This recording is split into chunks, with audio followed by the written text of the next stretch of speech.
अस्सलाम वालेकुम to everyone and welcome back to the channel. उम्मीद है आप सब लोग खैरियत से होंगे। मार्च 2023 में मेरा उज़्बेकिस्तान का सफ़र हुआ था और ये सफ़र मेरा तकरीबन 10-11 दिनों का था और बहुत अच्छा सफ़र रहा था। तो स्पेशली इंस्टाग्राम पर डीएम के ज़रिए से बहुत सारे लोग पूछ रहे थे कि भाई उज़्बेकिस्तान कहाँ वाक़ है, कैसे सफ़र करते हैं, कितना खर्चा आता है, वीज़ा का क्या प्रोसेस है, वहाँ पर टॉप अट्रैक्शंस कौन से हैं, ये सारे सवालात बहुत से लोग पूछ रहे थे। तो मैंने सोचा कि एक तफसीली वीडियो आप लोगों के लिए मैं तैयार कर दूँ। आप मेरे YouTube चैनल को भी विजिट कर सकते हैं, उस पर मैंने तकरीबन 39 वीडियोस अपलोड कर दिए हैं जो उज़्बेकिस्तान के डिफरेंट सिटीज और प्लेसेस को मैंने कवर करके आप लोगों के सामने उसको पेश कर दिया है। आप मेरे प्लेलिस्ट में जाकर के इस पूरी सीरीज को देख सकते हैं। तो आज के वीडियो में हम यही जानने की कोशिश करेंगे कि भाई उज़्बेकिस्तान कहाँ लोकेटेड है और टिकट का क्या खर्चा आता है और कहाँ से फ्लाइट लेनी है, वीज़ा का क्या प्रोसेस है, वहाँ पर होटल, हॉस्टल, फूड्स, ये सारी चीज़ें वहाँ पर कैसी है, इन सारी चीज़ों को आज के वीडियो में हम डिस्कस करेंगे।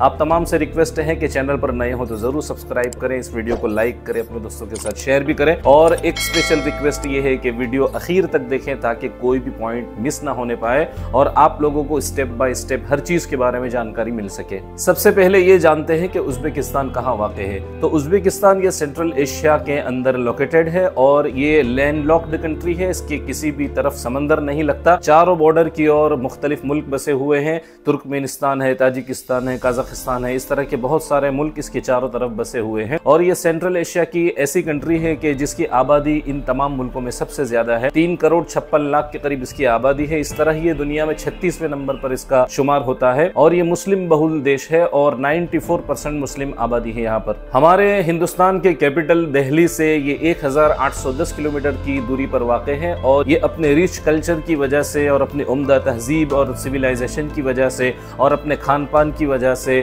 और अपने तारीखी मकामात और हिस्टोरिकल प्लेसेस की वजह से पूरी दुनिया में मशहूर है और रोजाना हजारों की तादाद में यहाँ पर ट्रैवलर्स आते हैं। दोस्तों, उज़्बेकिस्तान की कैपिटल की बात करें तो ताशकंद इसका कैपिटल है और समरकंद सेकंड लार्जेस्ट सिटी है और बुखारा इसका सबसे खूबसूरत शहर माना जाता है। और इसके अलावा भी बहुत सारे शहर है जैसे फरगाना वैली है, तिरमिज है, अंदीजौन है, खीवा है, ये सारे तारीखी मकामात है। अक्सर लोग इन 3 मकामात की ज्यादा सैर व तफरी करते हैं। इस मुल्क की एक बहुत लॉन्ग हिस्ट्री है, बहुत लंबी तारीख है। इसको मैंने अपने बहुत सारे वीडियोस में बताने की कोशिश की है, आप उन वीडियोस को जरूर चेक करें। अब बात करते हैं वीजा की। हम इंडियंस के लिए और इंडियन पासपोर्ट होल्डर्स के लिए वीजा का क्या प्रोसेस है। बहुत ही आसान है, कोई मुश्किल नहीं है। उज़्बेकिस्तान एक ऐसी कंट्री है जो इंडियन पासपोर्ट होल्डर्स के लिए ई वीजा जारी करता है, यानी इलेक्ट्रिक वीजा। इलेक्ट्रिक वीजा का मतलब ये होता है कि आपको पर्टिकुलर एम्बेसी में जाने की जरूरत नहीं है, कहीं अपना पासपोर्ट जमा कराने की जरूरत नहीं है। आप इंतहाई आसानी के साथ अपने लैपटॉप के जरिए से, अपने मोबाइल के जरिए से आराम से घर बैठे बैठे इसका वीजा हासिल कर सकते हैं और कोई लंबा प्रोसेस नहीं है, बहुत इजी है और फीस भी बहुत माकूल है। 2000 रुपए के अंदर आप इसका वीजा हासिल कर सकते हैं। ई वीजा का मतलब है इलेक्ट्रॉनिक वीजा, यानी आपको PDF की शक्ल में ईमेल के जरिए से ये वीजा 3 दिन के अंदर हासिल हो जाता है। अब बात करते हैं कि वीजा कैसे ले। इसके लिए बहुत ही आसान है। ये आप स्क्रीन पर जो वेबसाइट देख रहे हैं, इस वेबसाइट को आप विजिट करें। 6 महीना वैलिडिटी वाला आपका पासपोर्ट होना चाहिए और आपके पास एक 35x45 का एक व्हाइट बैकग्राउंड वाला साफ सुथरा क्लीन फोटो होना चाहिए। इसके अलावा आने जाने की फिक्स तारीख होनी चाहिए, यानी फ्लाइट बुकिंग होनी चाहिए, होटल बुकिंग होनी चाहिए और फिर इन सारी चीजों को आपको स्टेप बाय स्टेप फॉलो करना है इस वेबसाइट को और अपनी डिटेल्स फिलअप करना है और फोटो वगैरह अपलोड करके आपको इंतजार करना है। 2 या 3 दिन के अंदर आपको वीजा ईमेल के जरिए से PDF की शक्ल में मिल जाएगा। वीजा के लिए मैंने खुद से ट्राई किया था लेकिन फोटो अपलोड करने में मुझे दिक्कत आ रही थी, इसलिए फिर मैंने एक लोकल एजेंट की मदद ली और उसके जरिए से वीजा हासिल किया। वीजा किस तरह का होता है आप स्क्रीन पर देख सकते हैं। PDF की शक्ल में इस तरह का आपका वीजा आ जाता है। आप उसकी प्रिंट निकलवा लीजिए और अपने साथ टिकट की प्रिंट के साथ रख लीजिए। उज़्बेकिस्तान हम इंडियंस के लिए 3 तरह की वीजा जारी करता है टूरिस्ट के लिए। एक सिंगल एंट्री, डबल एंट्री और मल्टीपल एंट्री। डबल एंट्री और मल्टीपल एंट्री की ज्यादा हमें जरूरत नहीं है, इसलिए इसकी डिटेल को मैं इस वक्त स्किप करता हूं।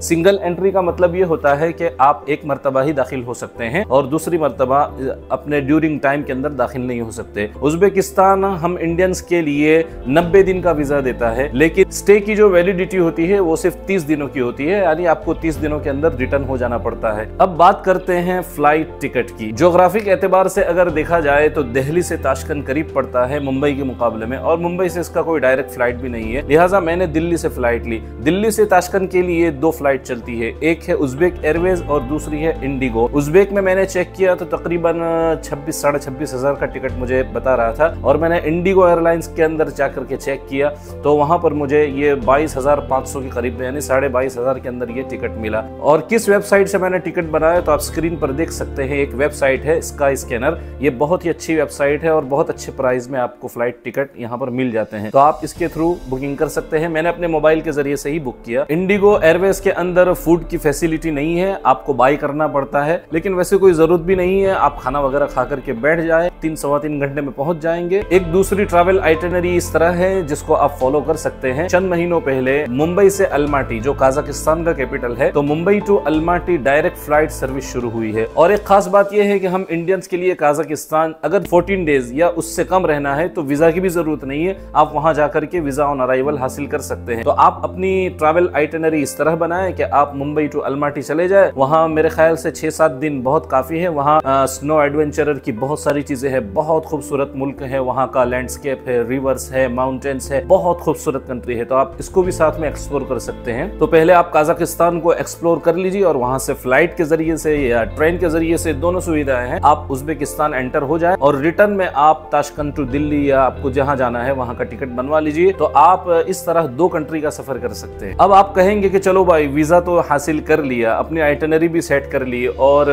फ्लाइट टिकट भी हासिल कर लिया, लेकिन सबसे बड़ा जो मसला होता है वो रहाइश का। आप किसी भी मुल्क में जाएं, सबसे बड़ी 2 चीजें होती है, एक है होटल और दूसरा है खाना पीना। तो इसका क्या हिसाब किताब है उज्बेकिस्तान में? बिल्कुल घबराने की बात नहीं है, उज्बेकिस्तान बहुत ही सस्ता मुल्क है। जहां तक मैंने एक्सपीरियंस किया है, हमारे हिंदुस्तान के मुकाबले में भी बहुत सारे होटल और हॉस्टल्स वहां पर बहुत अच्छी प्राइस में आपको मिल जाते हैं। और प्राइवेट होटल्स की बात करें तो अक्सर प्राइवेट होटल्स ऐसे हैं कि जो आपको ब्रेकफास्ट भी इस प्राइस में देते हैं। दोनों ऑप्शन है, अगर आप सोलो ट्रैवलर हैं, अकेले ट्रैवल कर रहे हैं, आपके साथ दोस्त बिरादर है, आपके साथ फैमिली है, तो आप होटल में भी रह सकते हैं, हॉस्टल में भी रह सकते हैं। होटल थोड़ा सा महंगा पड़ता है हॉस्टल के मुकाबले में, हॉस्टल बहुत सस्ता पड़ता है। होटल में प्राइवेट रूम होता है, प्राइवेट टॉयलेट बाथरूम होते हैं। हॉस्टल में प्राइवेट रूम नहीं होता, बल्कि एक रूम के अंदर बहुत सारे बेड्स होते हैं, आपको एक खास बेड और उसके साथ एक लॉकर सामान रखने के लिए मिल जाता है, और किचन और जो है वो टॉयलेट बाथरूम होता है वो शेयरिंग होता है। तो अब आमतौर पर दिन के वक्त हम आउटसाइड रहते हैं, घूमने के लिए जाते हैं, तो सिर्फ रात को सोने का मसला रहता है। तो मेरे हिसाब से हॉस्टल बेस्ट ऑप्शन है, इसलिए कि आपको सिर्फ रात को सोना है। और आसपास बहुत सारे ऐसे आपको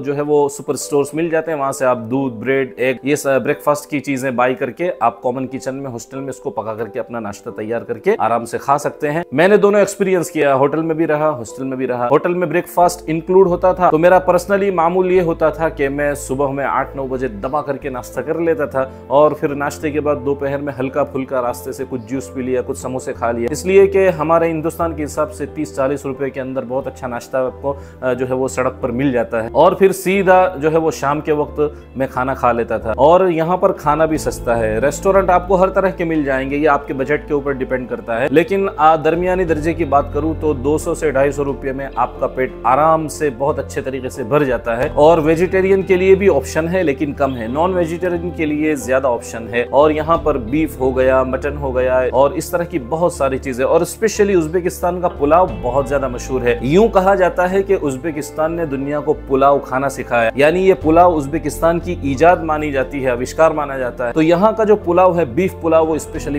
बहुत लजीज होता है और लोग इसको बहुत मजे से खाते हैं। तो खाना सस्ता है, खाने में कोई परेशानी नहीं है, रेस्टोरेंट हर तरह के आपको मिल जाएंगे, होटल हॉस्टल भी आपको हर तरह के मिल जाएंगे। अब बात करते हैं कि ये होटल और हॉस्टल कैसे तलाश करें। तो सबसे अच्छा ऑप्शन है booking.com। ये आप जो ऐप देख रहे हैं, ये बहुत आपको इसके जरिए से बहुत मदद हासिल होगी, और ये बहुत ही हेल्पफुल ऐप है। आप इसको इंस्टॉल कर लीजिए और इसके जरिए से जो है वो आप अपनी हॉस्टल, अपना होटल बुकिंग करवा सकते हैं। एक दूसरी खास बात यह है कि आप जहां कहीं रहें, जितने दिन के लिए रहे, हॉस्टल में रहे या होटल में, आप जब चेकआउट करें तो उस वक्त उनसे रसीद लेना ना भूलें, इसलिए कि आपका जितने दिन का सफर है उज्बेकिस्तान में, 10 दिन, 15 दिन, 25 दिन, तो उन तमाम दिनों की रसीद आपके पास होना जरूरी है। इसलिए कि जब आप इमिग्रेशन करेंगे अपने मुल्क जाते वक्त, तो इमिग्रेशन में आपसे ये चीजें मांगी जाती है, और न होने पर हो सकता है कि आपसे दंड भी वसूला वसूला जाए, इसलिए इस चीज का खास ख्याल रखें। और ये फ्री है, किसी भी होटल में पैसे देने की जरूरत नहीं है। आप होटल या हॉस्टल वाले को निकलते वक्त कहिए कि आप मुझे रसीद दे दीजिए, ये एक प्रूफ होता है कि आप इतने वक्त से लेकर के इतने वक्त तक यहाँ पर रहे,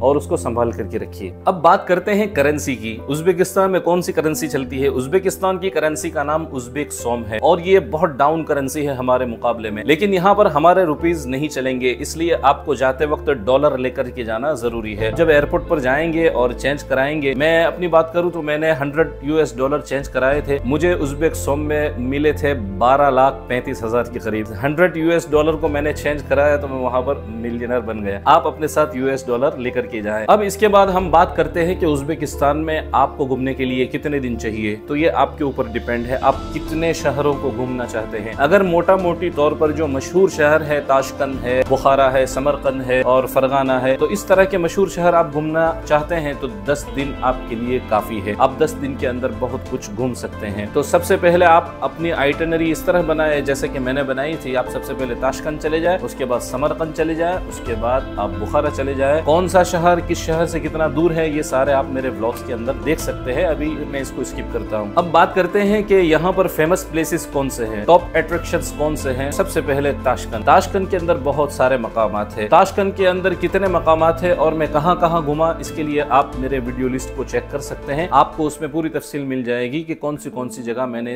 अपने वीडियोस के अंदर कवर किया है। मैं मोटा मोटी तौर पर आपको कुछ जगहें सजेस्ट कर देता हूँ, जैसे कि कोकलदाश मदरसा हो गया, दूसरे नंबर पर चौरसू बाजार हो गया। इसको आप मिस न करें। इस बाजार में जाकर के आपको हकीकी माने में उज्बेकिस्तान का कल्चर देखने को मिलेगा, लोगों का खरीदो फरोख्त करने का तरीका, यहाँ पर कौन सी चीजें खाई जाती है, कौन सी चीजें यहाँ पर ज्यादा होती है, ये सारी जानकारी आपको चौरसू बाजार में मिलेगी। एक बहुत ही खूबसूरत गुंबद नुमा इबारत के अंदर बहुत बड़ा बाजार है, और उसके चारों तरफ बाहर की साइड भी बहुत बाजार लगते हैं हर तरह के, तो आप इसको मिस न करना। तीसरे नंबर पे है कफालत शाशी का मकबरा। उससे बिल्कुल नजदीक कोकचा कब्रिस्तान है, ये तारीखी कब्रिस्तान है, और उसके आसपास जो है वो मदरसे भी हैं, आप उसको जरूर देखना। कोकचा कब्रिस्तान के करीब बहुत ही आलीशान कुछ सालों पहले मस्जिद बनी है, इस मस्जिद को जरूर देखना चाहिए। इस्लामिक आर्किटेक्चर का अजीम नमूना है। एक दूसरा इस्लामिक आर्किटेक्चर का अजीम नमूना है जो शहर के बीच में वाक़ है और बहुत ही जबरदस्त मस्जिद है। इस मस्जिद के अंदर ऐसी कशिश है ना कि दूर से आप देखेंगे तो हैरान हो जाएंगे, जैसे जैसे करीब जाएंगे तो उसकी दिल फरेबी और दिलकशी और बढ़ते जाएगी, और वहां पर आप जाएंगे तो आपको बहुत सुकून महसूस होगा। इस मस्जिद का नाम है जामे मस्जिद मिनोर, मिनोर मस्जिद भी कहते हैं, तो आप इसको देख सकते हैं। चंद सालों पहले एक मैजिक सिटी शुरू हुई है, और इसको देखने के लिए स्पेशल बच्चों वाले, फैमिली वाले लोग बहुत जाते हैं। हर कंट्री के तकरीबन खाने और रेस्टोरेंट आपको वहां पर मिल जाते हैं। इसका नाम है मैजिक सिटी। ये बहुत ही अच्छी चीजें, इसमें बहुत सारी जदीद चीजें हैं। जिस तरीके से दुबई के अंदर बहुत सारी चीजें, डिज्नीलैंड वगैरह और सारी चीजें बनी हुई है, इस तरह की यहाँ चीजें आपको मिल जाएगी। और यहाँ रात के वक्त का नजारा बहुत अमेजिंग होता है, तो आप ये भी देख सकते हैं। एक अहम मकाम है ताशकंद के अंदर जिसको हजरती इमाम कॉम्प्लेक्स कहते हैं। इसके अंदर बहुत सारी जो है वो मदरसे हैं, मस्जिदें हैं, और इस्लामिक इंजीनियरिंग का, आर्किटेक्चर का अजीम नमूना आपको वहाँ देखने को मिलेगा। और खास तौर से जो वहाँ पर जियारत के लिए जो चीज है वो हजरत उस्मान गनी रज़ी अल्लाह तआला अन्हु के दौर का मुसहफ उस्मानी जो ओरिजिनल नुस्खा है, इसकी जियारत से आप यहाँ पर मुशर्रफ हो सकते हैं। इसके लिए आप हजरत इमाम कॉम्प्लेक्स चले जाएंगे। यहाँ के लोग हजरती इमाम कॉम्प्लेक्स कहते हैं, तो आप वहाँ पर जरूर जाना। वहाँ पर बहुत सारी इस्लामिक तारीख आपको देखने को मिल जाएगी। इसके बाद नंबर आता है समरकंद का। समरकंद की दूरी ताशकंद से तकरीबन 350 किलोमीटर के करीब है, और यहाँ पर भी हॉस्टल, रेस्टोरेंट, होटल्स का वही हिसाब किताब है जो मैंने आपको ऊपर बताया। और यहाँ पर घूमने के लायक जो जगह है वो सबसे पहले है रेगिस्तान स्क्वायर, और ये वो जगह है जहाँ से अमीर तैमूर बादशाहत किया करता था। उस वक्त उज्बेकिस्तान का कैपिटल माना जाता था। मुल्क का सारा निजाम इसी रेगिस्तान स्क्वायर से चलाया जाता था।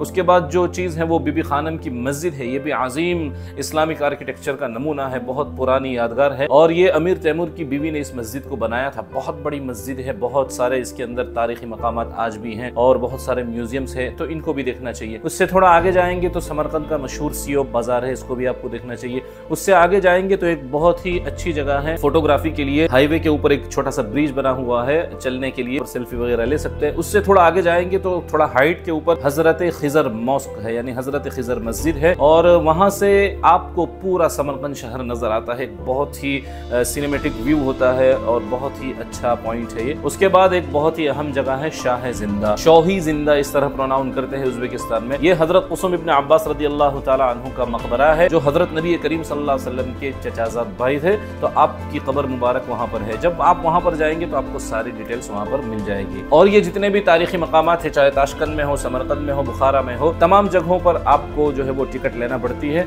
लोकल के लिए, वहाँ के शहरियों के लिए टिकट सस्ता होता है, फॉरेनर्स के लिए थोड़ा सा महंगा होता है। उसके बाद हम चलते हैं बुखारा की तरफ। ताशकंद से बुखारा की दूरी 570 यानी 570 किलोमीटर। बुखारा के अंदर तो बहुत सारे मकामात हैं। बुखारा एक ऐसा शहर है कि अगर आपने बुखारा नहीं देखा तो कुछ भी नहीं देखा, इसलिए कि बुखारा के अंदर आज भी वहाँ की जो असल तहजीब है, पुरानी तहजीब है, उसकी झलक आपको देखने को मिलेगी। वहाँ के लोगों का रहन सहन, वहाँ के लोगों का मिजाज, मिलने का तरीका, बहुत ही बाअखलाक लोग हैं, बहुत मिलनसार है, संजीदा है और मुतवाज़े हैं और बहुत ही अच्छे तरीके से हमसे मिलते हैं और हमारी रहनुमाई करते हैं। बहुत अच्छा है बुखारा और आज भी पुरानी सारी बाकियात वहां पर है। बुखारा बहुत मशहूर है उज़्बेकिस्तान में। इसकी बहुत सारी वजूहात है। एक तो ये कि हजारों साल पुराना शहर है और उसके बाद सबसे बड़ी वजह हजरत इमाम बुखारी रहमतुल्लाहि अलैहि की जाए पैदाइश है और ये आपका शहर है। इस वजह से पूरी दुनिया में इसको शोहरत हासिल है। एक चीज जो मिस हो गई, इमाम बुखारी रहमतुल्लाहि अलैहि के नाम से याद आया कि आपका मदफन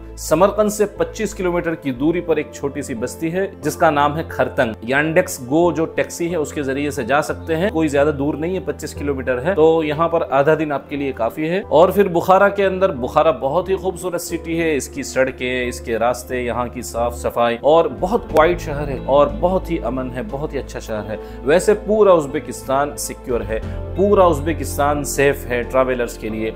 इवन अगर कोई फीमेल सोलो ट्रैवलर अगर उज़्बेकिस्तान में घूम रही है आधी रात को भी, किसी किस्म का कोई खतरा नहीं। पूरा मुल्क पूरा अमन है, आप कहीं भी किसी भी वक्त अकेले भी घूम सकते हैं, कोई मसला नहीं। बुखारा के अंदर टॉप अट्रैक्शन की बात करें तो सबसे पहले मस्जिद इमाम बुखारी, जिसको जामे मस्जिद कला भी कहते हैं, ये सबसे बड़ी जगह है बुखारा के अंदर। टूरिस्ट जो आते हैं इसको जरूर देखते हैं। दूसरे नंबर पर अर्क ऑफ बुखारा है, वहाँ पर डिफरेंट म्यूजियम्स है और बहुत सारी नादिर और नायाब चीजें पुराने जमाने की आपको वहाँ पर देखने को मिलेगी।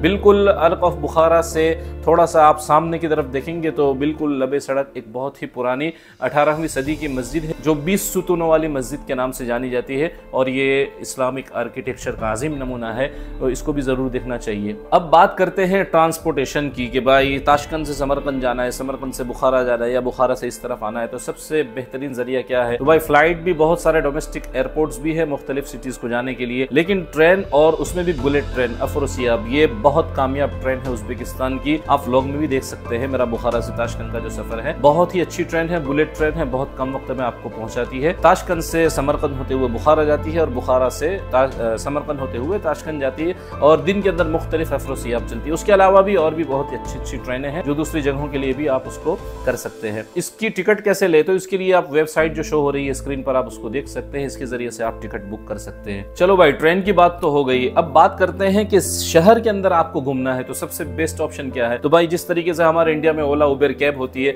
यहाँ यांडेक्स गो है और ये पूरे सेंट्रल एशिया का और खुसूसन उज़्बेकिस्तान का बहुत ही कामयाब जरिया है और इसकी सर्विस और सेफ्टी दोनों चीजें बहुत अच्छी है और यहाँ के टैक्सी वाले बहुत ईमानदार है। अगर हमको करेंसी समझने में कभी आगे पीछे हो जाता है तो 1 रुपया भी वो अपने पास नहीं रखते, हमको फौरन वापस कर देते हैं। आप अपने साथ गूगल ट्रांसलेट को जरूर रखें ताकि आपको जो है कम्युनिकेशन करने में आसानी हो। तो यांडेक्स गो सबसे बेहतरीन जरिया है और बहुत सस्ता है और बहुत फास्ट सर्विस है। आप शहर के मुख्तलिफ पॉइंट्स पर जाना चाहें तो आप इसको जरूर यूज कर सकते हैं। तो यही था कुछ सारा जो है वो सफर का हिसाब किताब। आप मेरे व्लॉग्स को देखिए और उसमें भी बहुत सारी आपको इन्फॉर्मेशन और जानकारी मिल जाएगी। मैंने इसको पूरा जो है वो जोड़ने की कोशिश की, तो मेरा ये जो बजट बना वो हिंदुस्तान से उज़्बेकिस्तान का 10 दिनों का, इसके अंदर फ्लाइट टिकट है, वीज़ा है, ये सारी चीज़ें मिला करके देखा जाए तो तकरीबन आप 45 से 50 हज़ार रुपये समझ लीजिए, इतना तो आपको लगेगा ही। इतने में आपका पूरा ट्रिप जो है वो अच्छे से मुकम्मल हो जाएगा, बशर्ते कि आप बजट ट्रैवल करें और खाने पीने में थोड़ा एहतियात करें और कोई शॉपिंग वॉपिंग इसमें ऐड नहीं है और हॉस्टल को ज़्यादा आप तरजीह दें, हॉस्टल में रहना ज़्यादा आप प्रेफर करें। तो इन सारे पॉइंट्स को आप ध्यान में रखते हुए सफर करेंगे तो इतने में आपका ट्रिप हो जाएगा। उम्मीद है कि ये वीडियो आप लोगों के लिए हेल्पफुल साबित होगा। जितना मुझे याद आया मैंने एक्सप्लेन करने की कोशिश की। अगर कोई पॉइंट रह गया है और आपके मन में कोई सवाल है या और कुछ इंक्वायरी आप करना चाहते हैं तो कमेंट बॉक्स आपके लिए खुला है, आप उसके अंदर मुझसे पूछ सकते हैं। जो कुछ मालूमात होगी मैं आपसे जरूर शेयर करूंगा। तो वीडियो आखिर तक देखने के लिए बहुत बहुत शुक्रिया। मिलते हैं किसी दूसरे नए व्लॉग में नई जगह के साथ। अपना ख्याल रखिए, दुआओं में याद रखिए। जज़ाकुमुल्लाह, अस्सलाम वालेकुम।